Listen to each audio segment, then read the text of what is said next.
Ẹ̀yin èèyàn, ẹ wá nǹkan kẹ́ fìdílé o. Wọ́n láwọn Niger Delta páwọn náà ti kidnap àwọn terrorist o. Àwọn náà kidnap àwọn Fúlàní, àwọn ọlọ́pàá ní Niger Delta. Àwọn náà kidnap àwọn agbésùnmọ̀mí pé kán náà wá san 50 million. Ẹ wá nǹkan kẹ́ fìdílé kẹ́ wá gbọ́ bí bàbá wa Wíkóńkó ṣe sọ̀rọ̀. Ẹ jọ̀ọ́ ẹ má gbàgbé láti bá mi subscribe, ẹ dẹ̀ bá mi share fídíò yìí, ẹ dẹ̀ bá mi tẹ like and love. Ní tàwọn Niger Delta tó kó àwọn táwọn náà jí àwọn ajínigbé kó, eléyìí ò tiẹ̀ dá wọn bá àwọn tán kó òun, àwọn eléyìí ti kó nílẹ̀. Òye sì yé mi dáadáa wípé kò sí ajínigbé tí ó tún lórí kọ̀ọ̀nà Niger Delta mọ́ ńgbà tẹ́lẹ̀ yóò bá fi rùn tán lẹ̀.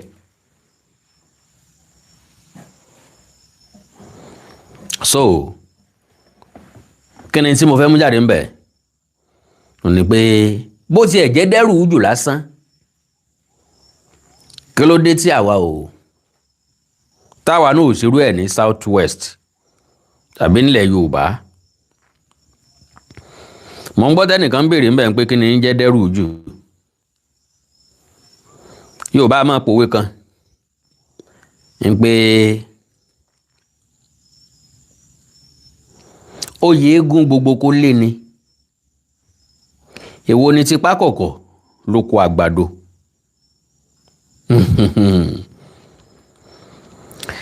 Eégún wo là ń pè ń pákọ̀kọ̀?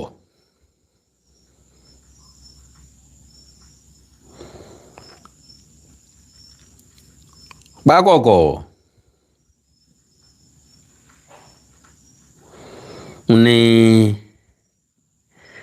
eégún tó jẹ́ pé ẹ̀kọ ni máa ń jẹ. Àwọn ẹlẹ́kọ̀ọ́ wọn máa ń ṣe láàánú o. So ká tún wá gbọ́ pé ńgbà táwọn tí ó sùkọ́ tí wọ́n lọ ra àgbàdo lóko, pákọ̀kọ̀ ni tó wá ń dẹ́rù bà wọ́n.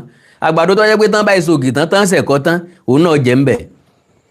So kí là ń pè ní dẹ́rù jù? Ò ní pé láyé ìgbà kan títí dìsín náà ni o, bẹ́ẹ̀ bá ti ń gbin àgbàdo àwọn àparò máa wú jẹ kó tó dọ̀la. So a wà mú aṣọ tá a lò mọ́. God bless you, ẹni tọ́ra síkà yẹn fún mi omi ìníwá yín tí o. A wà mú aṣọ tá a lò mọ́, a wà kígi kan bọ̀ báyìí yóò sapá báyìí, a wà gbé kọ́ igi kan lọ́rùn yóò wá dàbí ẹni pé èèyàn ló wà nínú oko. A ṣe bẹ́ẹ̀ sínú oko rẹpẹtẹ, ìyẹn là ń pè ní dẹ́rù síjù, dá ẹ̀rù sínú ijù. So bó jẹ́ pé dẹ́rù jù làwa náà fi gbogbo kàrámọ̀ wa ṣe, ẹ má bínú.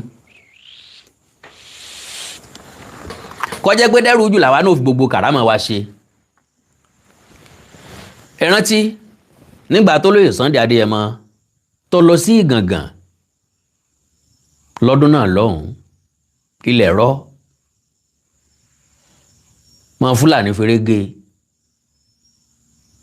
Sẹ́ríkì Fúlàní confess fún rẹ̀ pé tí èmi bá gbọ́ orúkọ Sunday Igboho èmi ò sì mọ tọ̀ sára.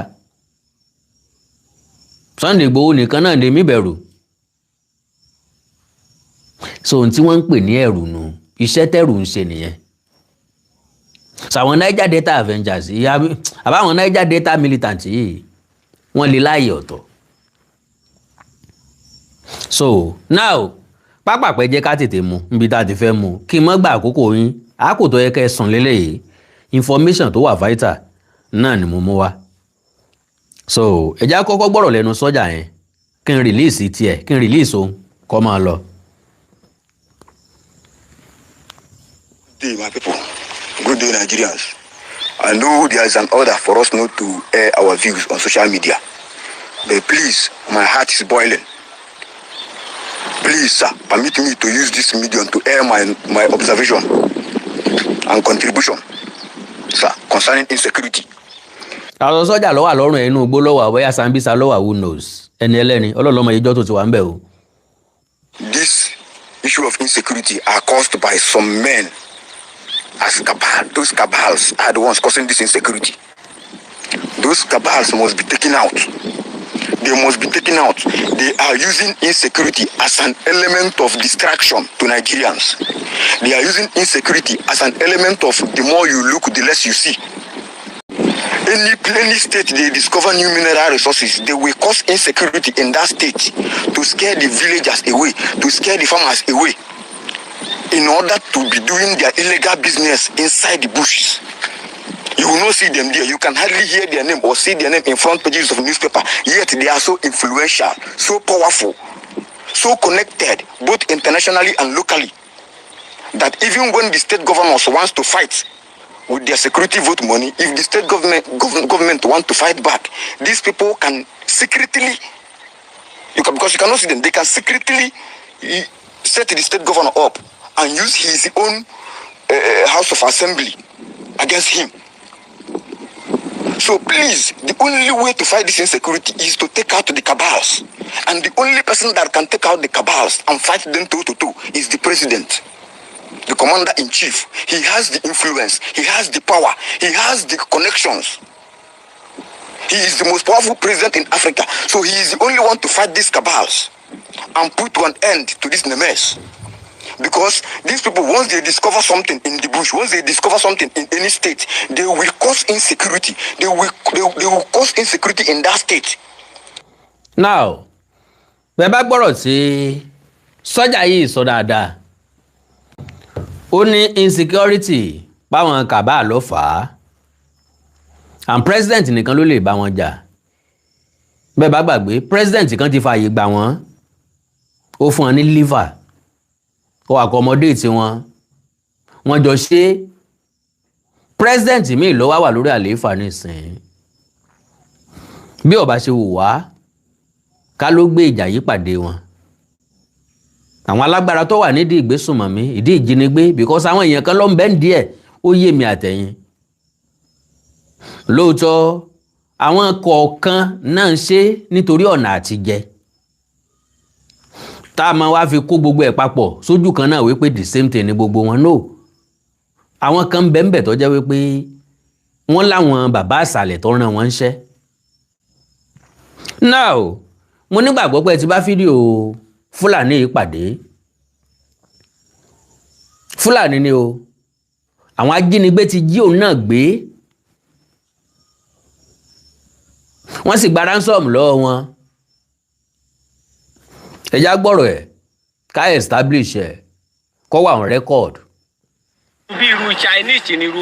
Ṣé bí Fúlàní ni wọ àbí? Fúlàní ni mí dáàdi. Kí ló dé tẹ̀yìn ọmọ gbéyàn? Àwọn ò lè gbéyàn bàbá torí pé a ní bísínẹ́sì tá a fi ń jẹun. Kò é dẹ̀ tún ṣe ojú ọ̀nà wa.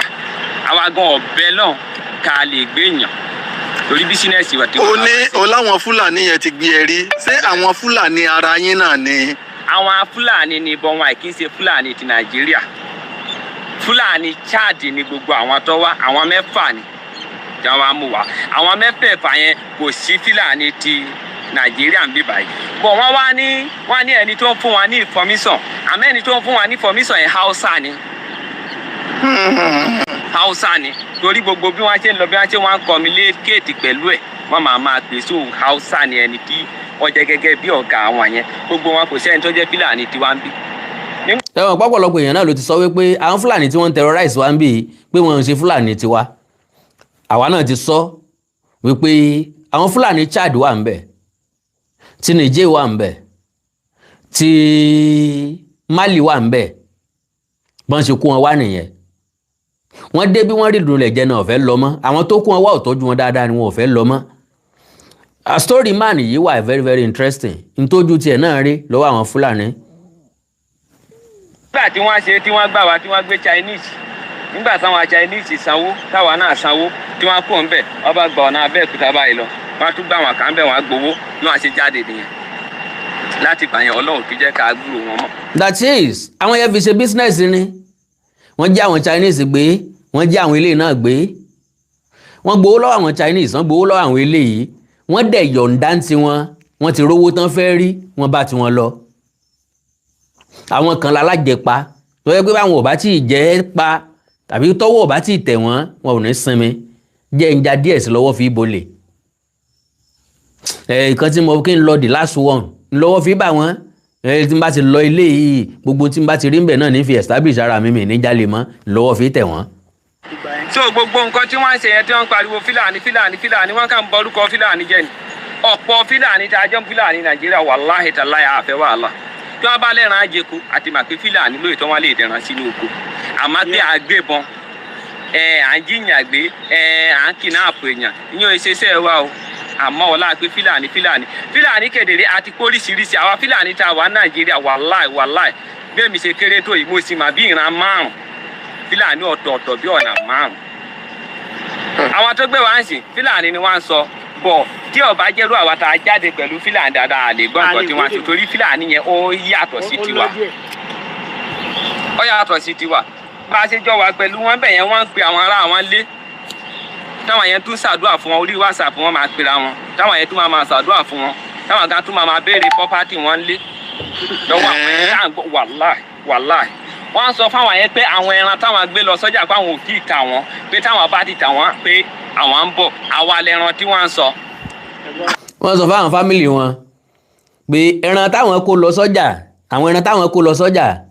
àwọn ò tí ì tà wọ́n báwọn bá ti tà wọ́n àwọn ò padà wálé ìyẹn túmọ̀ sí pé àwọn táwọn kidnap táwọn jí kó àwọn ẹbí wọn ò tí ì sanwó tán bá sanwó àwọn ò wálé àwọn ò rówó wálé can you imagine that. ẹ̀yin tí wọ́n mú. àwa lẹran tí wọ́n ń sọ.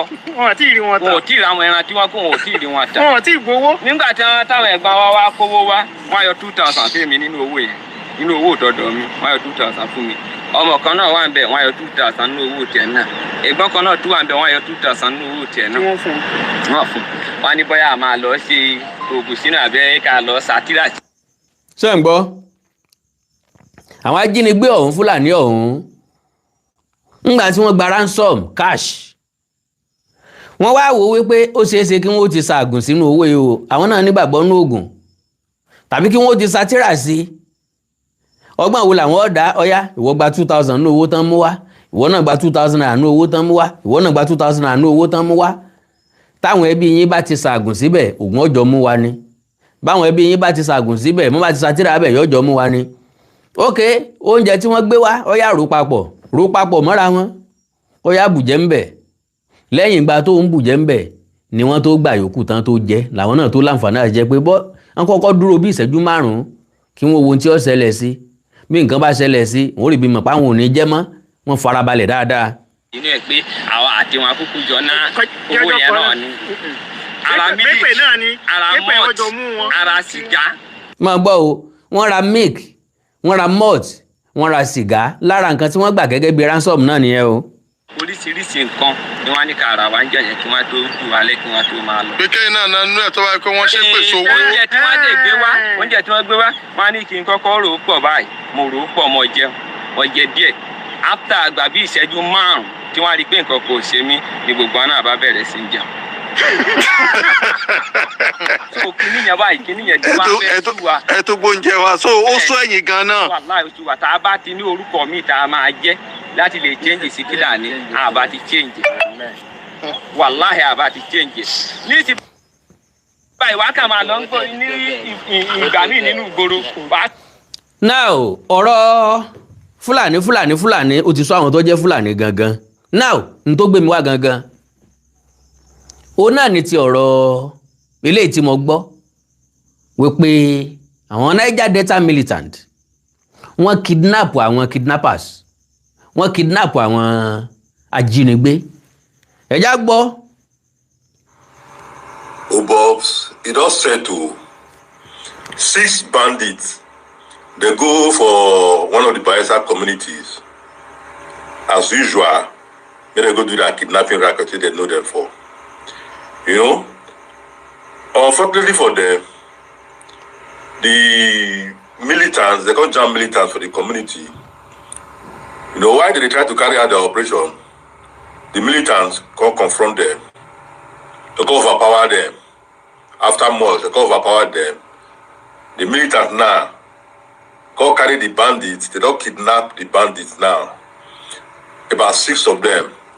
As we speak now, the bandits deal with militants. So the militants now don't kidnap bandits. As they hold them, they beat them seriously, beat shake come off for their body to teach them good lessons. Then they come collect their phones for their hand. They come call their family members. They come place 50 million for each of their head.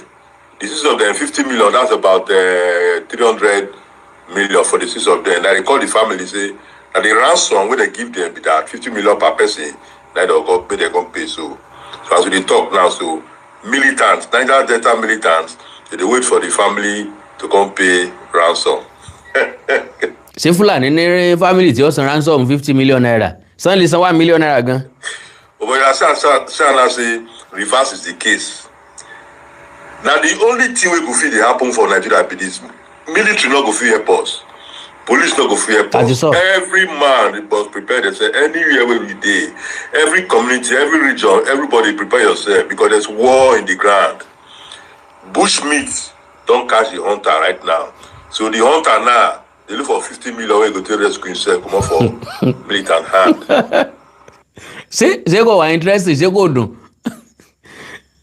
That be wetin dey ground now so. But at the end so.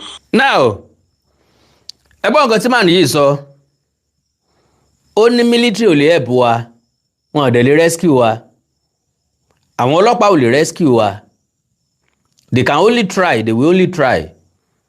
Àwọn military máa gbìyànjú àwọn ọlọ́pàá ó gbìyànjú wọ́n gbìyànjú wọ́n padà ní kì í ṣe pé wọ́n máa sùn sínú igbó bọ́n bá lọ tán sẹ́yìn pé Yorùbá ní bàbá dáṣọ fọ́ọ̀lẹ̀ ṣe là á páláró bàbá la ọ̀lẹ níjà ṣe là á sìn délé.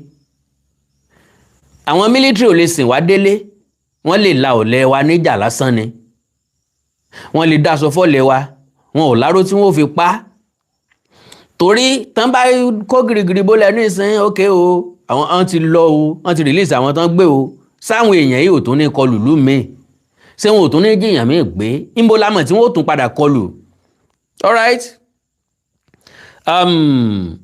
Àwọn jagunjagun Niger Delta àwọn leléyìí o wọ́n pọ̀ níye wọ́n ní yúnífọ́ọ̀mù my own concern ni pé ta ló fọwọ́ sí wọn kí ló dé tí wọn ò fọwọ́ sí ìró ẹkùn olóyè Sunday Adéyẹmọ Ìgbòho káwá fún lófin káwá fún lànà bẹ́ẹ̀ sì lè ṣeré bẹ́ẹ̀ sì gbọ́dọ̀ ṣeré ntẹ́ lè ṣe lélẹ̀ ntẹ́ lè ṣe lélẹ̀ ntẹ́ lè lò lélẹ̀ ntẹ́ lè lò lélẹ̀ káwá wò bóyá jínigbé ò ní dínkù nílẹ̀ wa.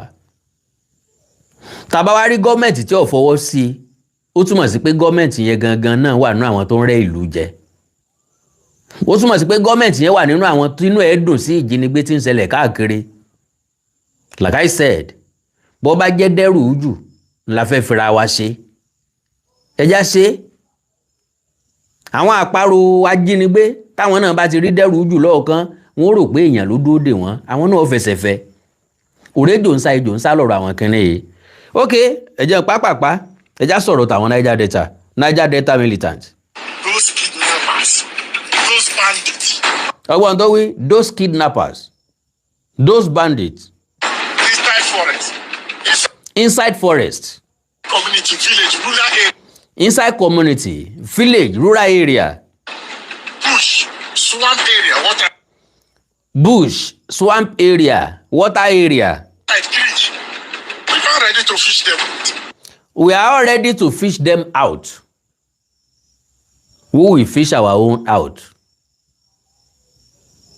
Àwọn ilé ni wọ́n fìdájọ́ sọ́wọ́ ara wọn wọn òdòdó ọlọ́pàá wọn òdòdó sọ́jà. Wọ́n mọ̀ pé tí sọ́jà lè ṣe fáwọn wà limited. Àwọn sọ́jà wà nígbò Sambisa ṣé wọ́n kú òun bẹ̀ wá sí ìlú kọ̀ọ̀kan ni. Àbá tó ń yàn míì sáwọn ìlú kọ̀ọ̀kan. So in Rivers State, we know for Nigeria kidnapping, robbery, stealing, traffic of child, to the sell the kids, to the chief take what you no belong to you. That Amus of Cherubim is me, DPP of Seraphim. I am the one, General Asabuja. So if you want them in Amus. Ọgbọ́n orúkọ ẹ̀ General Asabuja. General Asabuja. Ó yẹ káwa náà ní General Sunday Igboho. General Sunday Igboho. See my soldiers. Look your face. Zende. If you want them in the... See my soldier. Tẹ́ bá rójú gbogbo àwọn guys yẹn. Wọ́n wà prepared, well prepared. Bí ìsìn bá ta free wọ́n. Ajínigbé ò lè lọ Niger Delta. They no burn them. ọ̀dọ̀ wa náà ni wọ́n darí sí. Nígbà tí wọ́n bá rí Niger Delta wọ̀ tí wọ́n ò rí South East wọ̀ wọ́n ó wọ̀ South West. South West ló tútù, kò sí wàhálà, Ọlọ́run ràn wá lọ́wọ́. He want am for shrine way, we dey. He want am for God way, God inside church we dey. He want am for God, we dey inside the group. We need peace in Rivers State. We need peace in Yoruba land. Ọlọ́run ràn wá lọ́wọ́ o. Now ilé ìtọ́sàgbèmí wa ń bẹ̀ náà ni pé ọwọ́ bá bandit o, ọwọ́ àwọn èèyàn bá ajínigbé, wọ́n ń béèrè ransom lórí tiwọn náà. How do you feel about it? We should be happy. Pé at least irú ẹ̀ṣẹ̀ lẹ̀ ń bì kan. Water don pass Gari for ajínigbé in Niger Delta. Wọn ò ní bí àwọn dáa kan tó ń dorí kọbẹ mọ́. So kí ni tí mò ń gbìyànjú àti sọ? Kí ni tí mo fẹ́ mú jáde ń bẹ̀? Ó ní wípé ó dìgbà táwa Yorùbá náà bá dúró gbaingbain, tá a shake, tá a bẹ̀rù, tá a nígbàgbọ́ nínú ara wa, tá a dẹ̀ ṣe tán láti gbé kútà. Ìgbà yẹn náà ni ìjínigbé yóò tó ròkun gbàgbé nílẹ̀ wa o. Àwọn ọmọ tán jí gbé sínú igbó, tán kó sínú igbó yìí, a nígbàgbọ́ pé wọ́n sọ̀kalẹ̀, wọ́n jáde láyọ̀ àtàlàáfíà. Mọ́ bá jáde láyọ̀ àtàlàáfíà, ká mọ̀ kọ́ tí ọ̀gbọ́n yìí, ká mọ̀ ṣe bí ẹni pé ṣòro wa ti tán, ká mọ̀ ṣe bí ẹni pé bẹ́ẹ̀ náà ló pin sí. Ká gbé ìgbésẹ̀ akin láti wọnú igbó wa fúnra lára wa. Ká wo ohun tí tó ń bẹ ń bẹ̀, kó yé dún mọ̀wúrú mọ́ wa mọ́. Ká flush wọn out, ká gbọ̀n wọn yẹ́bẹ́yẹ́bẹ́, ká gbọ̀n nú igbó wa yẹ́bẹ́yẹ́bẹ́. Ńgbà náà la tó lè ṣàsùnnára o. Ọlọ́run ràn wá ṣe o, àánú Olódùmarè ò ní fi wá sílẹ̀ o. Àkàndá ọ̀rọ̀ Awíkonko, kò sí nǹkan tá ń gbà àsìkò ara wa fún. Information tí mo gbọ́, tí mo rí náà ni mo ní kí n mú wá fún yín. Àánú Olódùmarè ò ní fi sílẹ̀ o. Ẹ like, kẹ́ follow page mi lórí Facebook, Awíkonko television, Awíkonko television. Ó dàbí nípa àwọn èèyàn fẹ́ pè mí sórí ètò yìí o. Okay o. Hello.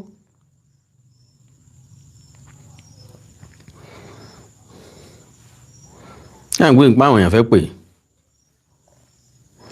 Èmi sì rè ń fẹ́ gba ìpè, ń fẹ́ gba ìpè kankan. Mo fẹ́ máa lọ ni.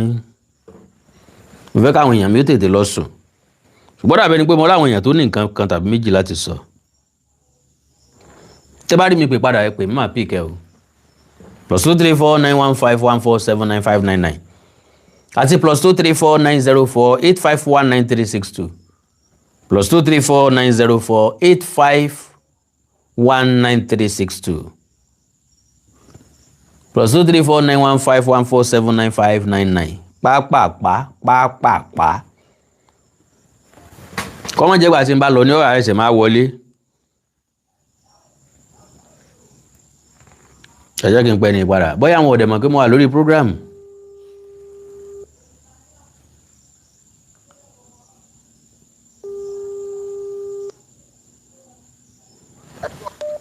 Hello sir. Ṣé ń gbọ́ mi lórí ètò yín? Ìyá orí ètò náà mo wà o. Mo kọ́kọ́ rò pé ẹ mọ̀ pé orí ètò mo wà ní o. Yes, ẹ ṣeun gan. Ṣé ẹ rí pírọ́blẹ́mù ta ní Ṣèyí Mákindé pẹ̀lú ẹ̀? Okay. Ó dẹ̀ dàbí ẹni pé tí federal government ò bá declare state of emergency ní state yẹn, a lè rí ọ̀nà àbálọ. Ẹ wo irọ́ bàǹtìbàǹtì tí wọ́n pa wípé àwọn ajínigbé yẹn wọ́n ń sọ̀rọ̀ nípa ṣàríà tó tún fẹ́ dá wàhálà lẹ̀ láàrin àwa àti àwọn Christian àti Muslim. Ṣé bóbìnrin yẹn ti jáde pé irọ́ ni wọ́n pa? Wọ́n fẹ́ fi kó bá wọn ni. Ta ló ń parú irọ́ yẹn bí ó bá jẹ́ pọ́n sọ di politics? Tí Ṣèyí Mákindé tó bá ti sùn kó rọra lọ tiẹ̀ kó declare state of emergency lórí ibẹ̀ yẹn. Àwọn ṣáà declare state of emergency ní Rivers State. Bẹ́ẹ̀ni. Kí ló dé tí wọ́n yí federal government ò lè declare state of emergency níbẹ̀? Ó tó nǹkan tó lè declare state of emergency sí. Kí ló ń bá federal government jà sí? Torí pé ó fẹ́ jẹ president pẹ̀lú ó fẹ́ gbégbá president pẹ̀lú Bọ́lá Tinubu against Bọ́lá Tinubu ó dẹ̀ fẹ́ da gọ́ọ̀mẹ̀ntì rú. Ó tiẹ̀ ronú àwọn tó wà nínú ìgbèkùn. Kí ni nǹkan tó ń ṣe? Kọ́ wá solution sí o. All right, sir. God bless you, sir. Ẹ ṣé pọ̀, sir.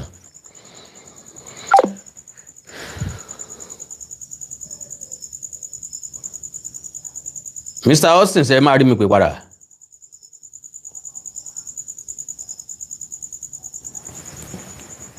Pápápá. All right. Hello, sir. Abawi Konko. Yes, sir. Àkàlẹ̀ ẹ̀kú ètò. Yes, sir. Ẹni tó sọ̀rọ̀ gbẹ̀yìn sí yẹn wọ́n ní wọ́n declare state of emergency ní Oyo State. Rivers yẹn. Okay, yeah.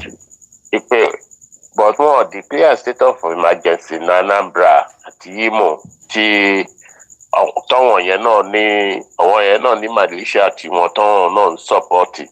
Tí Nnamdi Kanu bá sọ̀rọ̀ síta nǹkan tí Nnamdi Kanu bá ní kàn ṣe náà máa ṣe. Bẹ́ẹ̀ ni o. Mi ò rí pọ̀ wọ̀n yẹn lọ gbàṣẹ lọ́wọ́ anybody. In tó ń ṣe tiwa like bí ẹni tó sọ̀rọ̀ gbẹ̀yìn sì ń ṣe sọ ṣe rí politics ṣe rí àwa Yorùbá bóyá Ọlọ́run tó dá wa Ọlọ́run ló mọ irú Ọlọ́run tó dá wa tó fi irú ìwà òpònú yìí sí wa lórí. Ìmọ̀tara ẹni nìkan individual ambitions àìnítẹ̀lọ́rùn mo fẹ́ di báyìí gbogbo àwọn lówó tó ti kú kò sẹ́ni tó mówó lọ nínú wọn àti ọ̀rọ̀ tí sọ́jà kan sọ nípa sùnmọ̀mí gbígbé àti bó ṣe jẹ́ pé àwọn èèyàn kan ni wọ́n wà behind ẹ̀ lóòótọ́ òun náà tó náà sọ̀rọ̀ kò sàì láwọn ibi tí ń bà lẹ́rù pé lẹ́yìn ọ̀rọ̀ tó ń sọ ìgbésẹ̀ lè wá láti iléeṣẹ́ ológun nítorí akọ́bẹ̀jẹ́ ká fọ́kòkò ọbẹ̀ sọnù a lè sọ pé kí ìlú ọmọ bá tú ká má láboyún àtọmọ kéékèèké bẹ̀ ká fi wọ́n ṣètùtù àwa nítorí pé wọ́n ní ká má sọ̀rọ̀ ká méwú ká mú sudání kéwúrẹ́ ọmọ ọdọ́sù jẹ́ lọ́wọ́ ẹni bàbá yà sọ̀rọ̀ náà là á sọ̀rọ̀ so ká dákẹ́ mọ́lé káwọn wí nǹkan kan ká má sọ̀rọ̀ ló sún adébi tá a dé yìí ọ̀pọ̀lọpọ̀ àwọn èèyàn mind láti hear feel wọn láti sọ mind wọn láti jẹ́ ká yọ́ mẹ́ẹ̀dùn ọkàn wọn àti tí ń lọ lójú ogun because ẹnìkan ò ní gbélé kọ́mọ tí ó ṣẹlẹ̀ lójú ogun ilé làwa wà àwọn tó wà lójú ogun náà mọ nǹkan tí wọ́n ń face àìmọye ọjọ́ nínú igbó láì délé láì rẹ́bí láì rárá lóòótọ́ iṣẹ́ tí wọ́n yàn láàyò tí wọ́n gbà fúnra wọn ni but notwithstanding ikú ń pojúgbà ẹni ó ń pòwe fún ni ọ̀pọ̀lọpọ̀ ọmọ iléeṣẹ́ ológun ló ti ṣàgbákò kú òjijì lọ́nà kan àbí kejì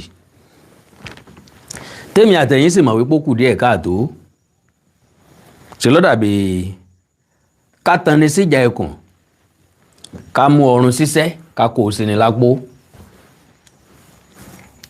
bí kéèyàn ti mọ̀ pé èèyàn ní ogun tí èèyàn ní lè ṣẹ́ kéèyàn kàn déédéé tí àwọn èèyàn sójú ìjà ó kù díẹ̀ káàtó lórílẹ̀‐èdè Nàìjíríà àwọn tí wọ́n jó lórí wa wọ́n mọ ọ̀nà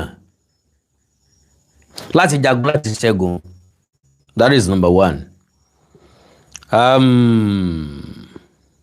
Ọ̀gá àjọ DSS wíńgbà kan níta bá fẹ́ rẹ́yìn ìdúnkòokò mọ́ ní ìfẹ̀míṣòfò ìjínigbé pé àwọn èèyàn tó wà lábẹ́lé ni wọ́n ń láti ṣiṣẹ́ yẹn èmi Àkàndá Awikonko ti sọ lọ́dún bíi mélòó kan sẹ́yìn ni pé bá a bá fẹ́ kí wàhálà kínní ìyọ́ tán àwa tá a wà nílé lágbèjà ara wa ìjọba àpapọ̀ nìkan ò lè dá ṣe ìjọba ìpínlẹ̀ nìkan ò lè dá ṣe ìjọba àpapọ̀ ń gbìyànjú agbára wọn ìjọba ìpínlẹ̀ ń gbìyànjú agbára wọn ṣùgbọ́n ń bolẹ́ fi ti ìjọba àbílẹ̀ sí ń bolẹ́ fi àwọn èèyàn tí ń bẹ ní ìgbèríko sí kò sẹ́ni tí mọ̀lé túbí onílé kò sẹ́ni tí mọ̀lú túbí onílùú àìmọ̀ náà gbàjọ́ lọ́gbà lọ ẹni ajá bá wádìí lájá bá lọ lé ìyẹn túmọ̀ sí pé onígbó lọ́mọ gbó onílùú lọ́mọ ìlú ẹ̀ tú kálukú wa lọ́mọ ìbú àtòrò ìlú wa àjèjì kún ò lè wọ̀lú kọ́ máa sọ bí tààlà lú wa dé bó nílé kan ọ̀bá ti mú lọ ọbẹ̀ kó wí fún lóru pé ibi tààlà lú ìdérè o ibi tó ti bẹ̀rẹ̀ ibi tó parí sí lélẹ̀ igun mẹ́rẹ̀ẹ̀rin ìlú ìlélẹ̀ yìí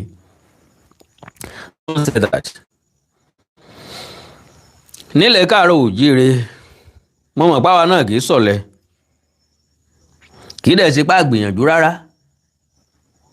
ṣùgbọ́n àwọn ẹ̀yà kan ń bẹ àwọn ọ̀gbá gọ̀jẹ̀ àwọn ò tiẹ̀ ráàyè gbádìí ẹ̀sìn Niger Delta wọ́n ń pè wọ́n bẹ́ẹ̀ bá débẹ̀ lónìí ẹ̀ lérò ń sùn mọ̀ mí gbọ́ròyìn tí mo wá gbọ́ ni àwọn mílítàǹtì Niger Delta wọ́n mú àwọn báńdíìtì àwọn náà wá ń béèrè ránsọ́ọ̀mù owó. Ẹ káàbọ̀ padà o.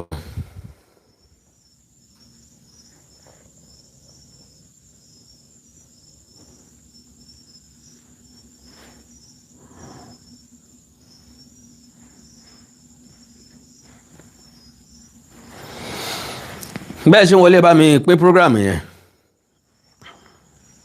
ẹ má bínú nẹ́tíwọ̀kì yẹn ló ṣe bákan ẹ bá mi pín bẹ́ẹ̀ ṣe ń wọlé ìbànújẹ́ ò ní kàn yín mo ní ká wo ẹ̀kọ́ àwọn èèyàn kan kọ́ ṣe ni Niger Delta àwọn mílítàǹtì wọn sáwa ní mílítàǹtì ńlẹ̀ káàárọ̀ òjíire bí àní ṣùgbọ́n a ní fìjìláńtì tíjọba fọwọ́ sí a ní àmọ̀tẹ́kùn tíjọba fọwọ́ sí lóòótọ́ ni wípé agbára wọn nípẹ̀kun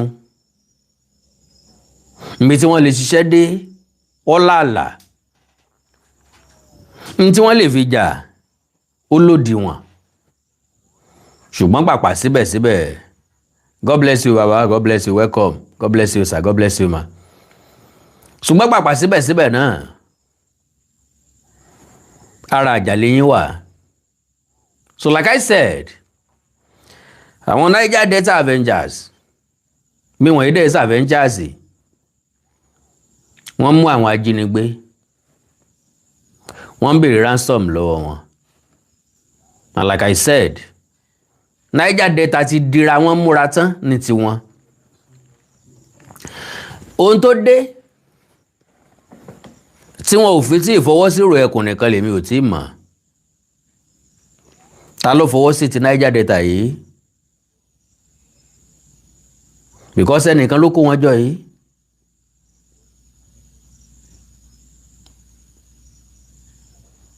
Ẹnìkan ló kó wọn jọ tí ń pè wọ́n ní sọ́jà òun.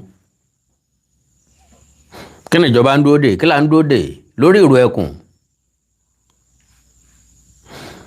Ìrísí àwọn ti Niger Delta yìí bandit gan ò gbọdọ̀ gbúrò wọn kó dúró sí tòsí. Àyà níní tó ògùn lọ́tọ̀. Bandit kan kò tó bẹ́ẹ̀ láti pokùnbi tí wọ́n gbà ó ti rójú ẹkùn sí. We need something of that nature in the southwest in Yoruba land. Niger Delta nìkan nìyẹn o.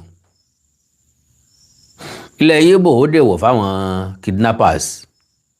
So ìròyìn ọ̀n bá mi lójijì ó dẹ̀ jẹ́ ìròyìn tó pa mí lẹ́rìn-ín wípé èsúró pàdídà èsúró pajúdà òun lájá. Àwọn tí ń jìyàn gbé wá dẹni tí wọ́n jí gbé. Wọ́n ń béèrè ránsọ́ọ̀mù lọ́wọ́ àwọn ẹbí Fúlàní gba fóònù lọ́wọ́ wọn. Wọ́n ń béèrè ransom 50 million naira ẹnì kọ̀ọ̀kan wọn àwọn mẹ́fẹ̀ẹ̀fà 300 million naira. Ṣètìrí Fúlàní tó san ransom rí. Níbo ni wọ́n ti rí san? Bó ni wọ́n ṣe jàjàbọ́? Ṣé wọ́n lè bọ́nú ẹ̀? Ṣé wọ́n yè bọ́nú ẹ̀? Àwọn Niger Delta àwọn ò gbàgbọ́ ti wọn. Àwọn ò ráàyè gbádìí ẹ̀sìn. Ìran Yorùbá ńlá wàá mú bandit nínú igbó tá a tó máa rìkọ́ọ̀dù wọn a tó máa ṣe fídíò. Nta fẹ́ gbà ń bẹ̀ kò yé wa kò yé nìkankan. Aláìkè kàrámọ̀ gan. Ìran Yorùbá fẹ́ràn sí àrí mi. N ò lè mọ̀ páwa la wà ń bẹ̀. àwọn ọdẹ ń lọ inú igbó wọ́n pọ̀ o tajátajá o wọ́n tún rìkọ́ọ̀dù ara wọn wọ́n ń sọ̀rọ̀ bí wọ́n ṣe ń lọ wọ́n tún rìkọ́ọ̀dù gbogbo ẹ̀ wọ́n dáná kalẹ̀ wọ́n ń fẹnu ìbọn sí i bọ́lọ̀ ń ṣe dá wa Yorùbá nù bọ́lọ̀ ń ṣe dá wa ń tiwa nù gbogbo nǹkan láfi ṣe àrími kún so pápákọ̀ ẹ jẹ́ kí n yọ̀ǹda yín láàrin ìṣẹ́jú kan kẹ́ bá mi share program yìí ẹ̀bẹ̀ ni mò ń bẹ̀ yín o n ò tó yín rán níṣẹ́ o torí pé òye yé mi pé kò sẹ́ni tó jẹ́gbẹ́ mi láàrin yín o ẹ̀yin mẹ́ta péré náà lẹ́wà ń bẹ̀ ẹ̀yin ìyá mi ẹ̀yin bàbá mi àtẹ̀yin ẹ̀gbọ́n mi so ẹ dákun torí Ọlọ́run ẹ bá mi share program yẹn láàrin ìṣẹ́jú kan péré ẹ dákun mò ń bẹ̀ yín ni mò ń bẹ̀bẹ̀ ni ẹ bá mi pín sáwa ní jagunjagun lẹ̀ yìí àdèwà aláwọn èèyàn gidi o aláwọn èèyàn tó kúnjú òṣùwọ̀n dáadáa o Yorùbá yìí dẹ̀ ṣẹran rírọ̀ o Ọlọ́run bá mi gbọ́ Yorùbá ò kì í sọ̀lẹ̀ o Yorùbá ò kì í sọ̀lẹ̀ o ọmọ tó kú lọ́fà yẹ ìfadíkàlẹ̀ ẹ̀pọ̀n ni o n tó dé ló ní awáríù ni o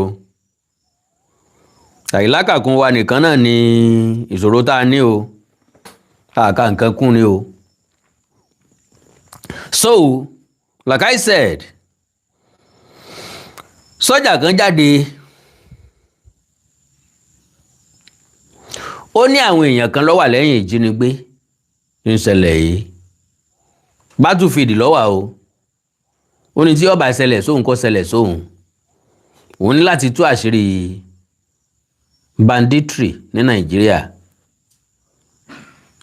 so and that is number one. Secondly